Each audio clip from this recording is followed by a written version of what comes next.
Hey guys, कैसे हैं आप सभी लोग। तो दोस्तों आज मॉलिक्यूलर बायोलॉजी का क्वेश्चन डिस्कस करेंगे हम। ये क्वेश्चन रिलेटेड है topic of transcriptional switch in lambda phage या लैम्डा ट्रांसक्रिप्शनल स्विच भी कहते हैं इसको। पहले मैं क्वेश्चन रीड करता हूं और फिर इसके बारे में बैकग्राउंड समझाता हूं आपको कि क्वेश्चन का आंसर क्या होगा। सवाल आपका कहता है कि given below are few statements about the lambda infection cycle. कुछ स्टेटमेंट दिए हैं आपको और अंत में पूछा है करेक्ट स्टेटमेंट बताइए, करेक्ट कॉम्बिनेशन। पहली स्टेटमेंट कहती है आपकी competition between C1 and C2 gene product determine the establishment of lysogeny versus lysis. Second statement कहती है कि C1 पहले बाइंड करता है OR1 पे जबकि क्रो पहले बाइंड करता है OR3 पे। थर्ड स्टेटमेंट कहती है कि क्रो बाइंड करता है OR पे और रिप्रेस करता है C1 का ट्रांसक्रिप्शन। और फोर्थ स्टेटमेंट कहती है कि अगर कोई मीडियम रिच है, मतलब उसमें बहुत ज्यादा ग्लूकोज है, मीडिया है बहुत ज्यादा, तो वो फेवर करता है लाइटिक साइकिल को बैक्टीरिया में, because C2 is protected from cellular proteases. और नीचे कुछ कॉम्बिनेशन दिए हमें। तो पहले इसका बैकग्राउंड समझते हैं। तो देखिए, आपको पता होगा जो लैम्डा फाज है वो दो तरह की साइकिल परफॉर्म करता है, लाइसोजेनिक साइकिल और lytic cycle. Basically lysogenic cycle में वो आपका जैसे जैसे सेल आपका डिवाइड करता है वैसे वैसे वो सेल के साथ डिवाइड करता है और सेल को लाइसिस वो नहीं करता, ठीक है, इसमें इनकॉर्पोरेट हो जाता है जीनोम में। लाइटिक के अंदर सेल के अंदर मल्टीप्लाई करता है वायरस और अल्टीमेटली सेल को ब्रेक करके बाहर आ जाता है, मल्टीपल फाज पार्टिकल्स रिलीज हो जाते हैं। तो ये लाइसोजेनी और लाइटिक के बीच का जो डिसीजन है, ये दो प्रोटीन है सेंटर में इसके जो डिसाइड करते हैं। एक का नाम है C1 जो आपका कोड करता है लैम्डा रिप्रेसर दिस वन, और दूसरा है क्रो प्रोटीन, क्रो जीन। तो C1 जो है आपका लैम्डा रिप्रेसर वो रेस्पॉन्सिबल है लाइसोजेनी के लिए, लाइसोजेनिक साइकिल के लिए, और जो क्रो है वो रेस्पॉन्सिबल है लाइटिक ग्रोथ के लिए।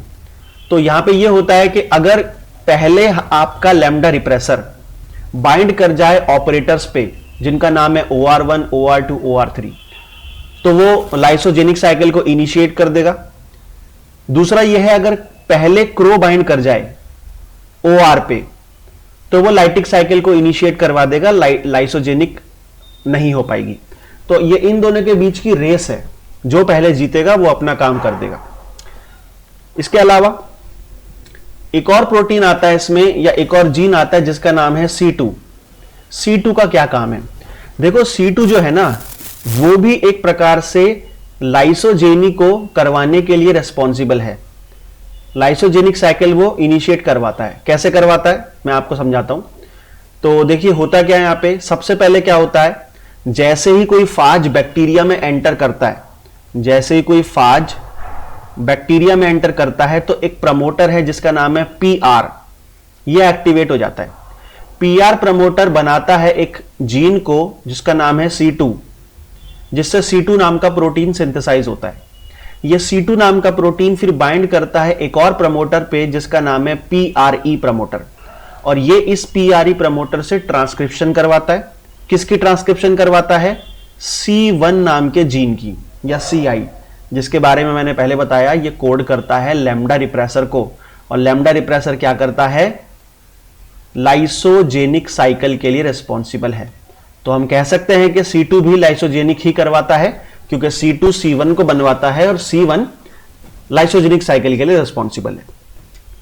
इसके अलावा लाइसोजेनिक साइकिल और लाइटिक साइकिल होगी, ये इस बात पे भी डिपेंड करता है कि जो हमारा बैक्टीरिया है वो किस तरह के मीडियम में है। क्या वो मीडियम हाईली एनरिच है, रिच मीडिया है, या उसकी रिचनेस कम है। रिचनेस का मतलब है ग्लूकोज वगैरह ज्यादा है, फूड मटेरियल बैक्टीरिया को ज्यादा मिला है। तो यहां पे दो कंडीशन बनती हैं। कंडीशन नंबर 1, अगर बैक्टीरिया की ग्रोथ बहुत अच्छी हो रही है, यानी कि बहुत ही ज्यादा रिच मीडियम है, तो रिच मीडियम होने से क्या होता है, बैक्टीरिया के अंदर एक एंजाइम होता है या एक प्रोटीन होता है जिसका नाम है FTSH। ये एक प्रकार का प्रोटीएज है जो कट करता है प्रोटीन्स को। तो रिच मीडियम में ये एंजाइम एक्टिव हो जाता है और ये डिग्रेड कर देता है C2 को, और बहुत फास्ट डिग्रेडेशन करता है। और मैंने आपको बताया था C2 लाइसोजेनिक के लिए रिस्पॉन्सिबल है।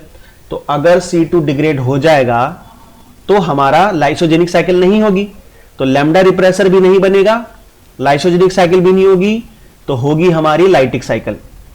उसी प्रकार अगर मीडिया में रिचनेस कम है, रिच मीडियम नहीं है, तो बैक्टीरिया की ग्रोथ बहुत अच्छे से नहीं होगी।